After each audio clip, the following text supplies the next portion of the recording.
Eu sou a doutora Alessandra Gazzola, sou cardiologista, a CEO da G2 Health Medicina Integrada e venho trazer hoje aqui para vocês, com muito orgulho, muito prazer, o nosso tipo de tratamento, que é um tratamento com equipe multidisciplinar, onde nós conseguimos ver o paciente como um todo. Agradeço mais uma vez por ter essa oportunidade, por vocês estarem aqui conosco, né, por terem divulgado esse momento. Todas as informações que nós passaremos aqui são informações que eu recebo no dia a dia do meu consultório. E eu vejo, sim, o paciente como um todo. Nós vemos o paciente assim. É importante você ter uma noção que a equipe multidisciplinar traz vários benefícios, porque um só especialista ele não consegue abranger todos, né? Afinal, nós somos sistêmicos e precisamos ter o controle de tudo, da parte alimentar, da parte dos olhos, da parte da pele, né? Da questão do controle do peso, da função do coração. Eu espero que vocês gostem das informações que serão colocadas aqui e que depois vocês possam divulgar com todo o carinho e amor que a gente trabalhou nesse evento aqui pela G2 Health. As nossas pautas aqui, a iniciar com a doutora Maria Cecília, que abordará o que é diabetes, o que é pré-diabetes, quais são os seus riscos, o que é necessário controlar. Boa noite, eu sou Maria Cecília Fittipaldi, sou endocrinologista, faço parte do corpo clínico da G2 Health Medicina Integrada. E eu vou dar início à aula dessa semana sobre o tema diabetes. E eu vou trazer para vocês hoje uma dúvida muito frequente do consultório, que é se existe pré-diabetes. Então, eu começo para vocês mostrando essa imagem que existe no mundo mais de 380 milhões de pessoas com diabetes, sendo dessas 14 milhões no Brasil. O diabetes ele está associado a condições de obesidade e sedentarismo, ou seja, pacientes que não fazem atividade física. Mas e o pré-diabetes? O que é o pré-diabetes? Ele existe de verdade? 42% dos brasileiros não sabe o que é pré-diabetes. E quando você negligencia uma doença, aumenta-se o risco de complicações e de prejuízos para a saúde. Aí eu trago essa figura para mostrar para vocês a evolução da humanidade. É uma figura que é uma brincadeira, mas o que nós sabemos? Com a evolução, então o trabalho que antigamente era muito mais braçal, com o aumento do gasto energético, hoje todo mundo trabalha na frente do computador, sentado, mais horas por dia, e reduziu-se muito esse gasto energético. Outra coisa que a modernidade trouxe foi os alimentos industrializados, que são ricos em açúcar e em gordura. Então, é isso que eu mostro no final dessa figura, o como nós estamos atualmente. Então, agora, além disso, o que eu quero mostrar com essa imagem? Né? E o porquê aqui que eu estou falando da obesidade? Porque a obesidade está muito associada tanto ao pré-diabetes quanto ao diabetes. O ambiente, atualmente, ele é um ambiente obesogênico. Então, o que é isso? Nós sabemos que a obesidade ela é multifatorial. E um dos fatores associados ao acontecimento, à etiologia da obesidade, é esse ambiente, o meio ambiente. E que hoje, por todo o fato da evolução, da modernidade, nós temos um acesso muito grande a comidas hipercalóricas, cheias de gordura e cheias de açúcar, o que nós chamamos de calorias vazias. Ou seja, alimentos com uma grande quantidade calórica, que ajudam no ganho de peso, mas que não tem nem nutrientes e nem vitaminas. Aí o que eu venho mostrar nessa figura, que é o mais importante e quero chamar a atenção, que é a obesidade abdominal, também conhecida como a obesidade visceral. É muito nítido que o aumento do consumo dessas substâncias, desses alimentos hipercalóricos, cheios de açúcar e cheios de gordura, estão associados ao aumento da região abdominal. Então, a gordura abdominal está muito associada a isso. E aí, o que eu trago nesse próximo desenho é para vocês entenderem que quando nós temos um ganho de peso, né, associado à obesidade, o que eu sempre mostro é que a obesidade não está só associada à parte do corpo que a gente vê. Então, o rosto mais redondo, a gente vê o braço um pouquinho mais cheio, de repente a calça que não fecha. O que eu tento mostrar para todo o paciente é o aumento da gordura, ele existe dentro do corpo, como está mostrando aí na figura para vocês. Essa gordura, ela se deposita no fígado, ela se deposita no coração, ela se deposita sobre o pâncreas, se deposita inclusive também sobre os músculos da perna, do braço, músculo do abdômen. E é dessa forma que eu venho mostrar nessa nova figura para vocês entenderem, né? As células de gordura. Todo mundo tem gordura no corpo e todo mundo deve ter. A gordura, ela tem várias funções no organismo. Uma que nós sabemos é a função de isolante térmica e também está muito associada à produção hormonal. Entretanto, a gordura em excesso, isso sim está associado à doença e à obesidade. E o que eu venho mostrar nesse desenho para vocês entenderem é que com o ganho de peso, nós temos um aumento no número de células de gordura, que é a hiperplasia, e um aumento no tamanho das células, que é a hipertrofia. Então, quando nós juntamos no final, você tem as células, elas ficam maiores, gordinhas e aumentadas em número. E são essas células de gordura que se depositam sobre os órgãos, sobre o fígado, sobre o coração, sobre o pâncreas. E o que essa gordura faz? Ela dificulta a insulina de funcionar, de trabalhar adequadamente. Qual que é o papel da insulina no organismo? O papel da insulina no organismo é pegar o açúcar que está no sangue, que veio por forma de alimento, todo alimento se transforma em açúcar.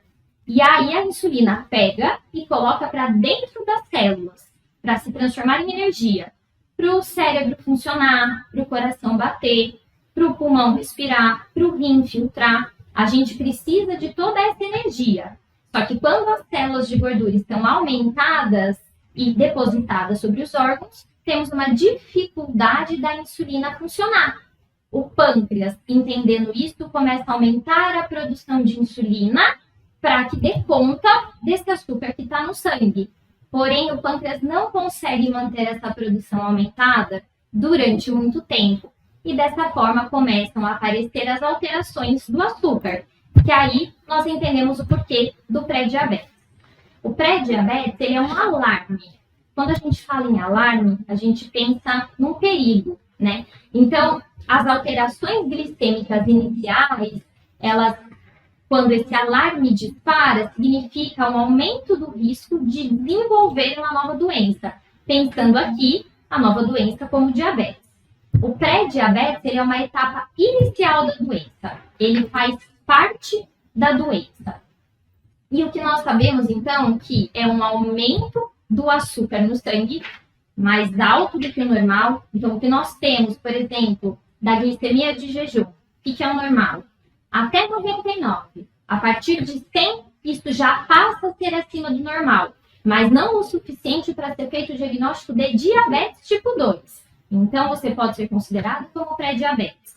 Mas nós sabemos que quando nós já temos exames que confirmam o diagnóstico de pré-diabetes, nós já temos uma agressão ao pâncreas, que é o órgão que produz a insulina, e já temos uma alteração da produção de insulina no organismo.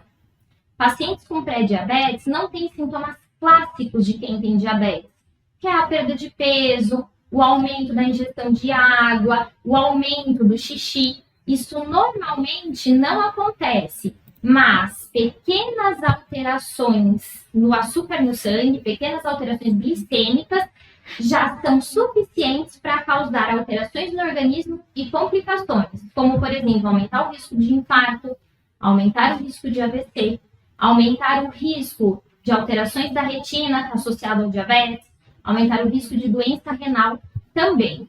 E aí, a parte muito importante e muito legal é que o pré-diabetes, ele tem tratamento. E o principal tratamento é uma modificação do hábito alimentar, trazendo alimentos mais saudáveis, exercício físico e perda de peso. Quando você consegue fazer esse tratamento por uma mudança no estilo de vida, você pode reverter as alterações, tanto dos exames laboratoriais, quanto as alterações que vinham levando o organismo a ter um prejuízo. E aí o recado que eu quero trazer mais importante dessa aula é que sim, pré-diabetes existe e que é muito importante a gente cuidar da saúde, visto que muitas pessoas não têm sintomas, então você pode ter um pré-diabetes e não apresentar sintoma. Esse pré-diabetes já pode estar causando lesões dentro do seu organismo e que muitas vezes, quando eu pontuo para alguns pacientes que o paciente tem um diagnóstico de pré-diabetes, ao invés de ter uma indignação no sentido de preciso me cuidar, a impressão que eu tenho é que os pacientes então ficam tranquilos por não ter diabetes. Então, tudo bem, é só pré. Entretanto, 50% dos pacientes que têm pré-diabetes evoluirão para diabetes um dia. Por isso aqui a importância do tratamento precoce para evitar a progressão e as complicações da doença. É esse o recado que eu queria dar para vocês hoje. E se tiver alguma dúvida, eu estou disponível aqui para responder as questões. Boa noite, eu me chamo doutora Celine Campelo, sou cardiologista, membro da equipe multidisciplinar da clínica G2 Health. Estou aqui hoje nessa live abordando a semana de diabetes para a gente falar um pouco sobre coração e relação desse coração com a diabetes, né? O nosso tema é: diabetes machuca o coração? Então a resposta é sim. Todo paciente diabético precisa ter o acompanhamento, assim como o médico endocrinologista, que é o médico especialista mais adaptado para acompanhar esse diabetes de uma forma realmente mais eficaz, mas também tem que passar por outros especialistas. O diabetes é uma doença bem traiçoeira, uma doença que gosta muito de órgãos que têm os vasos realmente ali como carro-chefe, como o olho, como o rim, como também o coração, assim também como os vasos periféricos. Então, o nosso coração é um órgão nobre, é a bomba do corpo, e o diabetes, como a doença traiçoeira que é, também acaba atingindo esse órgão tão importante. Como que o diabetes acaba atingindo o coração? O diabetes é uma doença que ele acaba por alterações realmente, tanto nos níveis da insulina, como a doutora Maria Cecília já citou aqui na live anteriormente, ela tem um tropismo realmente pelos vasos, né? Então acaba inflamando o endotélio, né? Que é a parte mais interna dos vasos.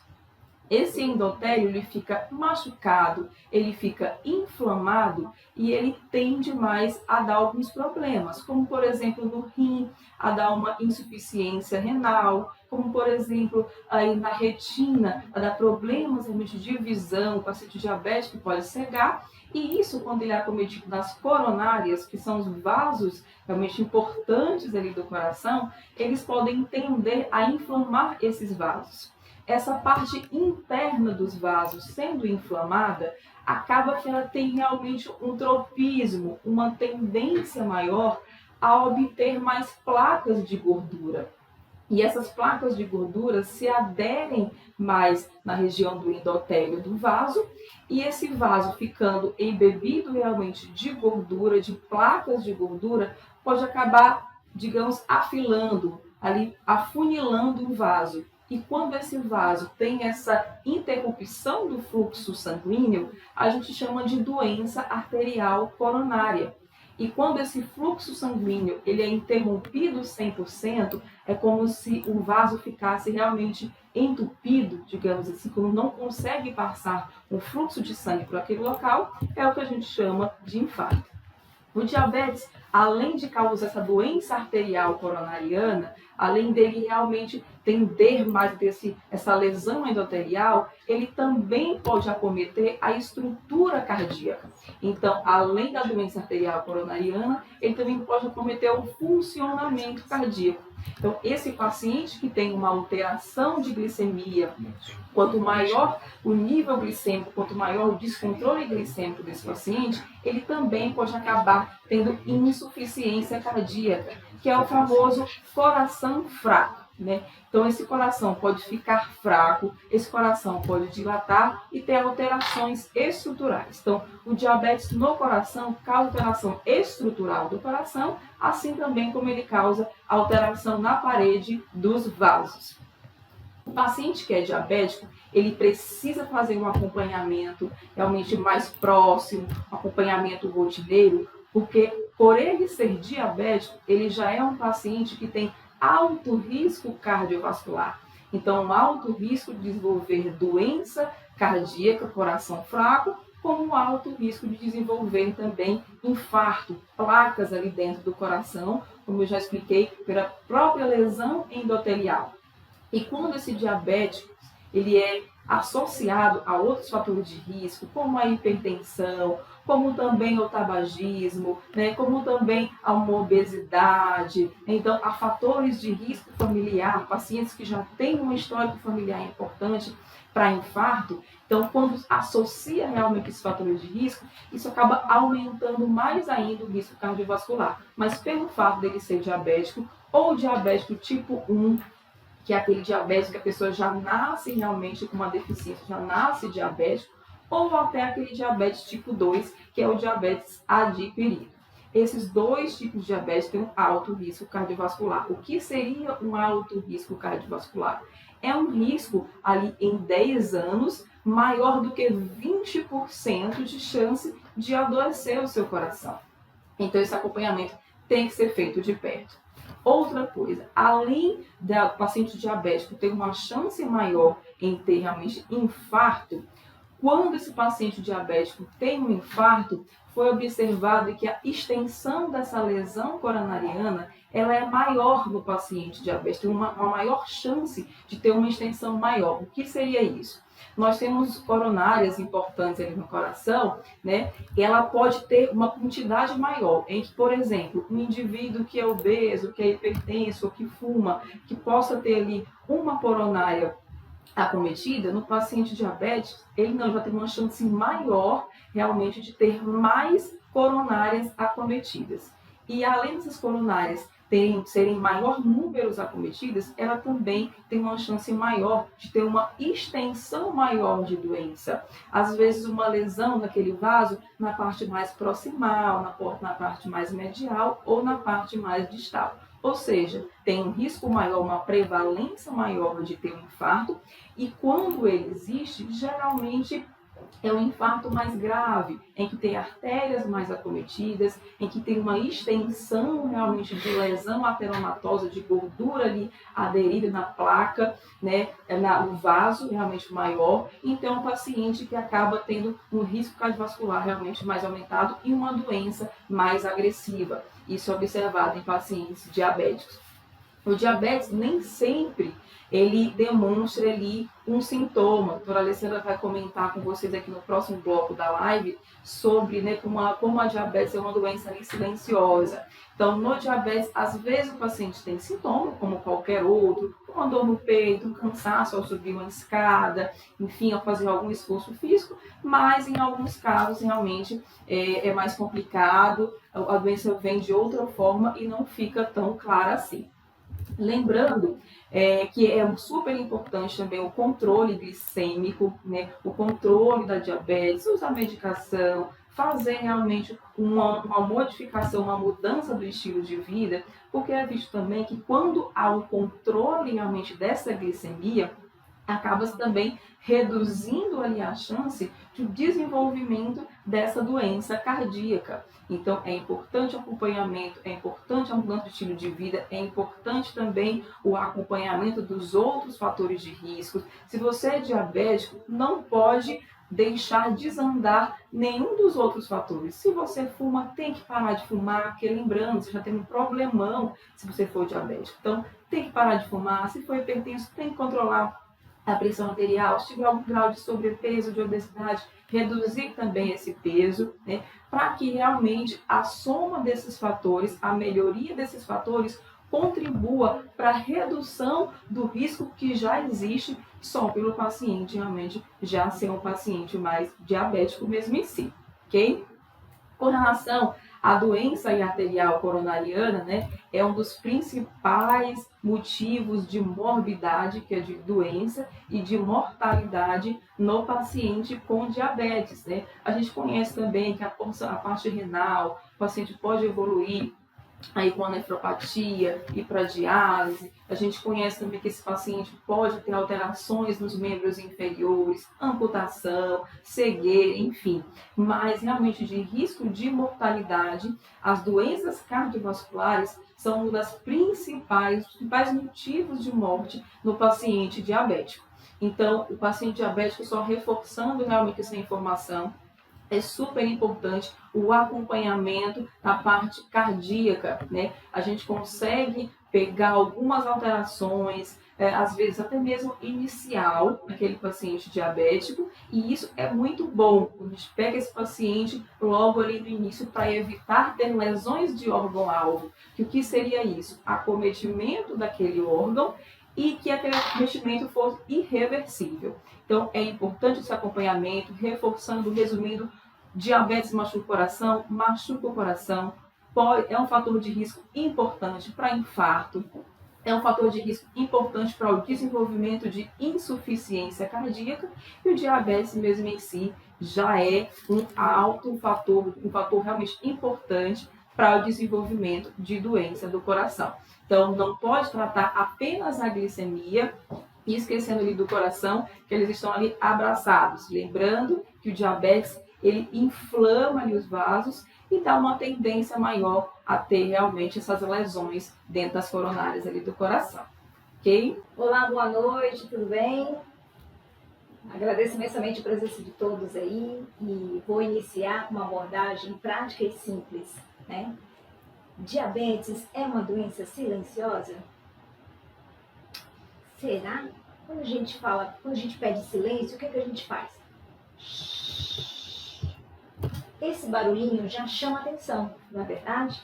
E o diabetes, ele nos traz informações, sinais, nos chamando a atenção todos os dias, tá? Será que você não está atento a isso? Será que você não está conseguindo ouvir?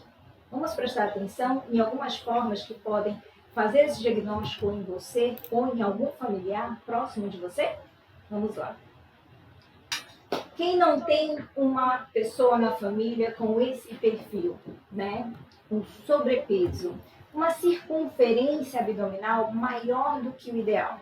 Esse é um sinal importante, esse é um alerta que está presente todos os dias em alguém muito próximo, em você mesmo e que deve já chamar a atenção. Escuto muito no meu consultório, muitos jovens falando, eu não preciso fazer rotina, eu não preciso fazer check-up. Mas e o meu padrão genético? O meu pai é diabético, por que eu não posso cuidar? Por que eu não posso evitar essa doença tão avassaladora de uma forma tão preventiva? É por isso que eu estou hoje aqui, chamando a atenção e trazendo esses sinais para vocês, tá bom? Vamos ver mais um, muito frequente. Essa é uma imagem de uma paciente nossa de consultório, em que eu gostaria que vocês começassem a observar mais a questão das pregas. Pregas são esses locais na região que nós temos no pescoço, na região da axila, na região da virilha, né? Quem é que nunca viu uma imagem assim, um pouquinho mais escurecida, o que a gente dá o nome de acantose nigras, que vocês podem começar a perceber nas pessoas que estão aí do seu lado. Veja bem, isso é um sinal, é o diabetes gritando, eu estou chegando. Vamos parar com isso. A resistência à insulina, que já foi mencionada aqui, ela causa esse tipo de impregnação na pele. Muitas pessoas chegam no meu consultório, inclusive, quando isso acomete os membros inferiores, porque acomete os membros inferiores também, querendo fazer tatuagem para mascarar esse sinal. Não, não faça isso. Faça atividade física regular, faça o controle adequado da sua doença, que isso reverte com o controle sim, tá? Então não vamos chegar ao extremo, vamos chegar ao que é básico, vamos avaliar a família, vamos avaliar a alimentação do dia a dia, o seu peso, o sedentarismo, tá bom? Temos aqui ainda um acometimento muito comum que as pessoas têm e não chama atenção, né? Mas é porque é inverno, é porque o período está mais seco, enfim, é porque eu bebi pouca água. Vejam bem, aqui a gente tem uma pele bem ressecada, né? Aquela pele que começa a descamar, soltar aquelas camadinhas, né? E a gente acha que, na verdade, é só porque não estou usando hidratante ideal, ou porque o dia foi muito intenso, minha perna acabou inchando mais, e aí eu apresentei esse tipo de alteração. Fiquem atentos. Isso é um sinal que essa doença pode estar atingindo você, tá? Uma outra coisa muito interessante que a gente encontra também no dia a dia são os sinais que a gente chama de poli. Poli é várias vezes. Quantas vezes você vai no banheiro? Será que é normal? Será que você está indo mais vezes que o ideal? Né? Então, essa poliúria que nós chamamos, as quantidades de vezes que você vai no banheiro, tanto pode determinar o desenvolvimento da doença, como também o mau controle da doença. Fiquem atentos, tá? Antigamente, no passado, lá da época da minha avó, esse diagnóstico da questão de ir mais vezes ao banheiro era muito associado também com a presença, inclusive, de formiguinhas. Acredito ou não? Lá no passado, quando nós não tínhamos essa tecnologia toda nos exames laboratoriais, essa oportunidade de se fazer um exame com prevenção, era assim que se chegava ao diagnóstico. Mas, infelizmente, quando se chegava nesse diagnóstico, o nosso paciente já tinha uma alteração renal. Isso não é viável. Sim, vamos ter cuidado com os rins, por isso que é importante fazer o acompanhamento direitinho. Mais um poli aí presente, que é muita sede, né? Quem é que sente muita sede? Nossa, mas eu bebo tanta água, eu não acabo a minha sede. Isso é um outro sinal direto que está dizendo, será que eu não estou com diabetes? Será que associado a tudo que eu tenho, eu não estou desenvolvendo essa doença? Ou até mesmo, será que esse remédio que eu tomo há tanto tempo e eu nunca mais voltei no médico é o suficiente para o meu controle? Fique atento. E mais, a última vez, um outro poli que chama muita atenção é a fome. Sabe aquela fome que não cessa, aquela fome que não acaba? E você come e ainda assim perde peso de uma forma tão rápida, tão sem explicação? Como é possível isso? Então, fique atento. Diabetes fala, diabetes grita, diabetes anuncia, eu estou chegando, eu estou aqui. Não deixe isso acometer a sua vida, previna os seus familiares. É uma forma muito prática, atividade física regular, controle do peso, uma alimentação provida de bastante fibra, tá? É importante também atentar, e fica a dica aí da nossa próxima live falando a respeito das frutas, né? É interessante colocar isso. Será que todo diabético pode comer todos os tipos de fruta? E qual a quantidade dessas frutas, tá? Então, vamos ficar em alerta. Tudo bem? Boa noite a todos. É um prazer estar aqui com vocês hoje à noite. Meu nome é Dr. Marcelo Paiva, sou cardiologista. Gostaria de agradecer e parabenizar a doutora Alessandra pela iniciativa. É muito importante que a gente conheça, que a gente entenda sobre o diabetes, sobre os problemas do coração, porque só assim a gente vai conseguir não só prevenir, como tratar adequadamente os nossos problemas e aqueles de quem a gente gosta. Então, falamos sobre um pouquinho da hipertensão junto do diabetes, né? Quando essas duas doenças elas acontecem na mesma pessoa.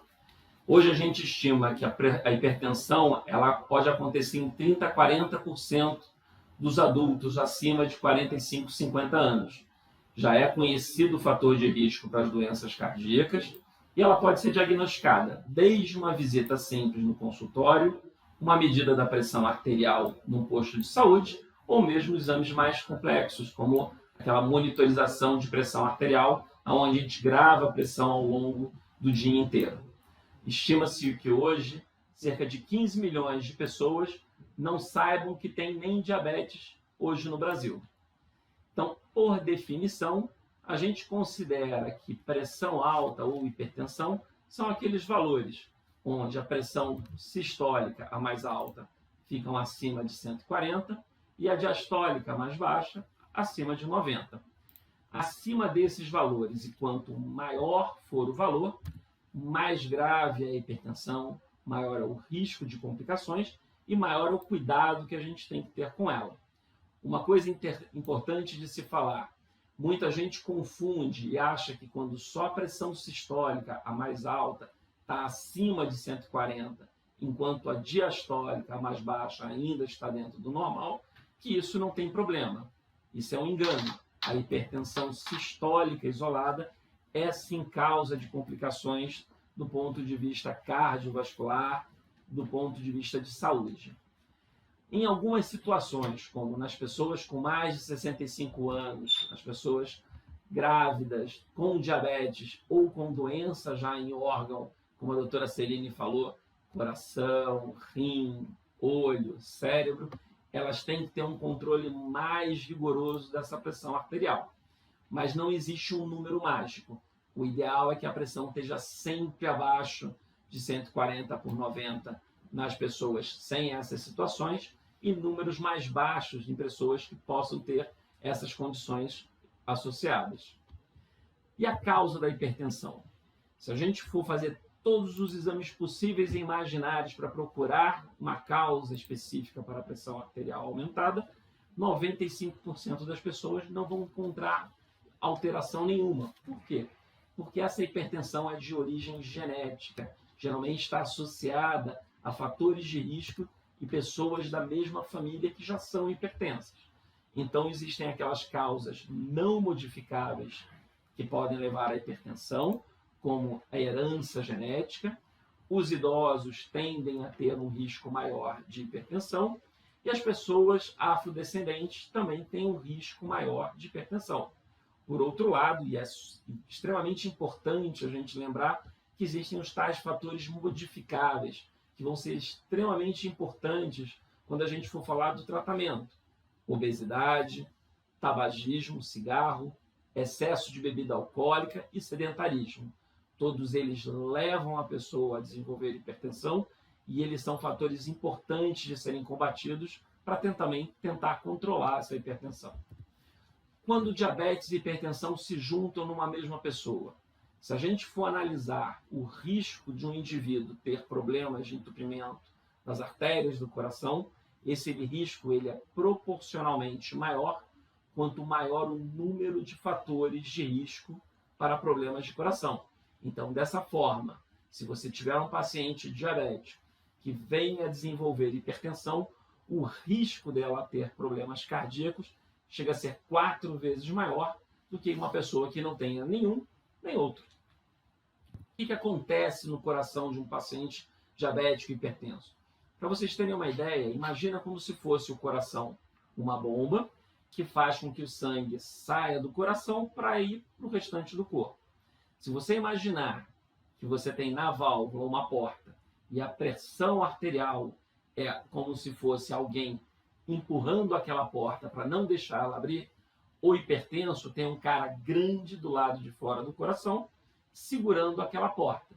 O que o coração faz? Ele tem que bater com mais força, ele tem que aumentar a sua espessura, ele tem que ficar hipertrofiado e depois de algum tempo ele acaba se dilatando. Todo esse mecanismo leva anos para acontecer. Então você tem pacientes que têm pressão alta e demoram 10, 15 anos para desenvolver um problema de coração, que aí sim passa a ser irreversível. A mesma coisa acontece com os rins, que ao longo dos anos vem sofrendo fortes alterações por conta dos níveis de pressão e do diabetes, que pode levar, num primeiro momento, a alterações nos exames de urina, alterações nos exames de sangue, mas no final podem levar a paciente a perder a função do rim e precisar até mesmo de diálise. Com relação ao entupimento das artérias, a doutora Celine já mencionou, existe todo um processo inflamatório e um espessamento da parede das artérias, formação de placas de gordura, que em última análise pode levar a um infarto, a um derrame. Em relação ao cérebro, você tem tanto o surgimento de entupimento nas artérias, o derrame isquêmico, onde falta oxigênio numa determinada região, ou o entupimento, ou o derrame hemorrágico, onde você tem uma artéria que pode se romper, um aneurisma que pode se romper, levando a um sangramento numa determinada região do coração. Com relação à visão, tanto o diabetes quanto a hipertensão podem alterar o surgimento de problemas de visão, com queda da acuidade, ou seja, da capacidade de visão, ou mesmo até cegueira. E como é que a gente pode tratar a hipertensão? Existem 2 tipos de tratamento que eles não são independentes, eles devem acontecer concomitantemente. Todo mundo deve fazer parte de um tratamento não medicamentoso, que é aquela mudança de hábitos e estilo de vida. De novo, lembrando, obesidade, o excesso de peso, tabagismo, excesso de bebida alcoólica e o controle do sedentarismo. E existem as medicações, que podem ser tanto diuréticos como vasodilatadores, que podem levar aí a uma redução dos níveis de pressão. Quanto mais adequado for essas mudanças de hábito de vida, menos remédio a gente vai precisar tomar. E lembrando sempre, não existe cura de hipertensão, existe controle da pressão. Uma vez hipertenso, sempre hipertenso, quer seja controlado somente com mudança de hábito de vida, quer seja controlado com medicação. Ou seja, não pare de tomar conta da sua saúde, não pare de tomar medicação. Procure sempre uma orientação do seu médico. Em primeiro lugar, eu gostaria de agradecer ao convite da G2 por estar falando de um tema tão importante e de tanta relevância para todo mundo. E também às pessoas que estão aqui nos prestigiando e mandando suas perguntas e estão aqui com a gente essa noite. Bom, o diabetes é a causa mais frequente de cegueira nos países industrializados. É um problema de saúde pública. Entre as alterações oftalmológicas que a gente pode encontrar nos pacientes diabéticos estão a retinopatia diabética, catarata e glaucoma. A retinopatia diabética é a mais comum e uma das mais graves. Então, ela ocorre em quase todos os pacientes diabéticos tipo 1, que é aquele diabetes que é diagnosticado mais na infância e na adolescência, que são usuários de insulina, e em mais de 60% dos pacientes diabéticos tipo 2, que são aqueles pacientes que recebem esse diagnóstico mais na vida adulta e que podem ser usuários ou não de insulina. Então aqui eu preparei abaixo vocês podem estar vendo esse quadrinho. Quando que eu devo procurar o oftalmologista? Quando eu devo fazer a minha primeira avaliação? Então pacientes de idade do diagnóstico, de 0 a 30 anos, que normalmente são os pacientes diabéticos tipo 1, essa primeira avaliação oftalmológica ela pode ser feita após 5 anos do diagnóstico. Os pacientes com mais de 30 anos, que normalmente são os diabéticos tipo 2, tem que ser feito no momento do diagnóstico. Porque é muito difícil a gente saber há quanto tempo que esse paciente está ou não com a doença, porque na maioria das vezes é uma doença silenciosa, assim como a doutora Alessandra comentou. E as pacientes que recebem o diagnóstico na gravidez, elas devem fazer o exame oftalmológico durante o primeiro trimestre. Então, quais são os fatores de risco para a retinopatia diabética? O tempo de evolução do diabetes é o fator de risco mais importante. Entre eles, temos o controle metabólico, o tipo e tratamento do diabetes, se ele é diabético tipo 1, se ele é diabético tipo 2. Então, o diabético tipo 1, ele é mais frequente de desenvolver a doença em uma forma mais grave. E se ele é usuário ou não de insulina. Então, pacientes usuários de insulina, que normalmente são os diabéticos tipo 1, eles têm uma forma mais grave e mais frequente de desenvolver a retinopatia diabética. Hipertensão arterial, como a doutora Celine e o doutor Marcelo comentaram, normalmente esses pacientes, essas doenças, diabetes e hipertensão, elas estão concomitantes no mesmo paciente. Tabagismo, gravidez, a gente sabe que pacientes com diagnóstico prévio de diabetes, durante a gravidez, elas podem ter, devido a alterações hormonais, uma progressão para a retinopatia diabética. Pacientes nefropatas, fatores oculares, como glaucoma, e fatores genéticos hereditários. Mas o que é a retinopatia diabética? Então, os vasos da retina são vasos finos e frágeis. Quando expostos a um longo tempo de uma glicemia mal controlada, eles entram em sofrimento. E eles acabam desencadeando uma série de alterações, como hemorragias na retina, depósito de lipoproteínas. Esses depósitos, eles podem ficar localizados na mácula, que é a área mais nobre e importante da nossa retina, que é responsável pela nossa visão de cores, a nossa visão de qualidade. Então, quando essas lipoproteínas estão depositadas na mácula, o paciente tem uma perda de visão, pode também ter morte de células ganglionares. A gente pode classificar, então essas são as alterações que a gente pode encontrar no paciente com retinopatia diabética. Existem duas classificações. Uma é retinopatia diabética não proliferativa e a proliferativa. A não proliferativa, ela seria um caso menos avançado, porém não menos importante. E a proliferativa seria os casos mais graves e os casos onde o paciente tem uma perda visual mais importante e, na maioria das vezes, irreversível. Quais são os sintomas que essa retinopatia diabética ela pode apresentar no paciente? Em fases iniciais, normalmente o paciente é assintomático. Aí, no decorrer da evolução e do tempo da doença, ele pode começar a aparecer baixa de visão. Essa baixa de visão ela pode ser transitória ou permanente. A transitória está relacionada a períodos de hiperglicemia ou até de hipoglicemia, em que o paciente tem uma visão embaçada momentânea. E aí, como a gente consegue fazer o controle disso, o paciente recupera a visão.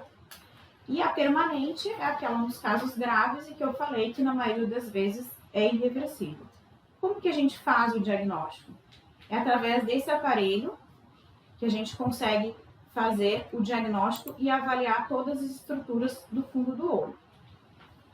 A retinopatia diabética tem cura? Não, infelizmente não tem cura. Ela tem vários estágios da doença e o que a gente tenta fazer é evitar que ela tenha uma progressão, para não progredir para as fases mais graves e irreversíveis. Qual que é o tratamento que a gente tem? Então, o tratamento, infelizmente, as opções de tratamento que a gente tem hoje em dia para tratar a retinopatia diabética, elas só servem para as fases mais avançadas. E lembrando que os tratamentos, a gente não consegue muitas vezes, na maioria das vezes, devolver a visão do paciente. A gente só evita que tenha uma progressão. Então, aqui eu botei duas imagens para vocês. Uma da direita que não tem, é um fundo de olho normal. E na outra imagem, várias alterações, hemorragias, tem os depósitos de lipoproteína que estão localizados bem na mácula, naquela região que eu comentei inicialmente, que é uma área nobre. Aqui, uma outra classificação da retinopatia diabética, na esquerda de vocês, e na direita é o paciente que a gente não quer encontrar no nosso consultório, o paciente com uma hemorragia extensa na retina, com vários neovasos, que são vasos indesejáveis, que podem extravasar para a cavidade vítrea e provocar hemorragia vítrea, descolamento de retina. Então, o tratamento e a prevenção, primeiro precisa a conscientização do paciente. O paciente precisa se conscientizar e aceitar a sua doença. Precisa fazer um controle rigoroso da sua glicemia mais baixa possível. Controle do colesterol e triglicerídeos, a gente sabe que esse controle metabólico impede a progressão, pode ajudar a evitar a progressão da retinopatia diabética. Acompanhamento multidisciplinar com o endocrinologista, com o cardiologista, com o nutricionista para ter uma dieta balanceada, uma dieta equilibrada e regularidade nas consultas oftalmológicas. Então, os pacientes diabéticos, eles precisam passar em avaliação oftalmológica todo ano. E dependendo das alterações que a gente encontrar no fundo do olho, a gente pode diminuir essa frequência, fazendo com que seja semestral, trimestral ou até mensal. Só para finalizar, eu só queria informar vocês que muitas vezes os pacientes diabéticos que nos procuram, além de fazer o exame do fundo do olho, eles querem às vezes fazer o teste de refração, que é para ver o grau do óculos. E a gente questiona, como que está o diabetes? Me fez o destro hoje, como que está a glicemia? Ah, não, minha glicemia está 200. Então, a gente não pode, não é seguro para a gente fazer o exame do teste do óculos, porque não vai ser fidedigno o exame. Porque a glicose, ela entra no cristalino, alterando o seu formato e alterando, consequentemente, o grau. Então, quando passar em avaliação oftalmológica, o ideal é fazer várias medidas da glicemia antes, pré-consulta, deixar o diabetes bem controladinho para a gente poder fazer um teste de óculos bem fidedigno. Então, esse é o meu recado, eu espero que eu tenha sido clara e vocês tenham entendido da importância do exame oftalmológico em pacientes diabéticos, em pacientes hipertensos, porque o diagnóstico precoce e pode evitar que o paciente evolua para o que a gente não quer, que é a cegueira.